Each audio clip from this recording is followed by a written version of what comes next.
అందరికీ హాయ్ అండి. Morning routine breakfast Bombay రవ్వ, సేమియా కలిపి చేసిన ఉప్మా అండి. చాలా బావుంటుంది. బొంబాయి రవ్వతో సేమియా కలిపి చేస్తే టేస్ట్ అయితే చాలా బావుంటుంది.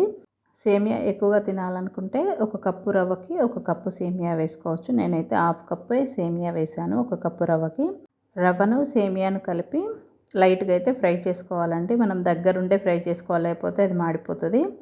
ఆయిల్ అస్సలు అవసరమే లేదు. ఆ విధంగా ఫ్రై చేసుకొని పక్కన పెట్టుకున్న తర్వాత అదే బండిలో మొత్తం ఇలాగా తాలింపు అయితే పెట్టుకోవాలి. అల్లం పేస్ట్ కంటే కూడా అల్లంని చిన్న చిన్న ముక్కలుగా కట్ చేసి వేయండి. టేస్ట్ చాలా బాగుంటుంది.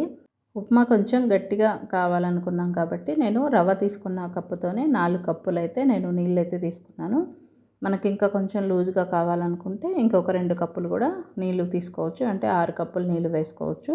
నీళ్ళు మొత్తం మరిగిన తర్వాత ఈ విధంగా లైట్‌గా వేసుకుంటూ కలుపుకోవాలి. ఒకేసారి మొత్తం పోసేసామంటే ఉండలు కట్టేస్తది. బొంబాయి రవ్వ ఉప్మా అంటేనే నూనె ఎక్కువగా పడుతుంది అంటారు, కానీ అది మనం చేసే ప్రాసెస్‌లోనే ఉంటుంది. మనం ఫస్ట్ కూడా నూనె లేకుండానే ఫ్రై చేసాము. తర్వాత తాలింపుకి కూడా చాలా తక్కువ ఆయిల్ వేసాము.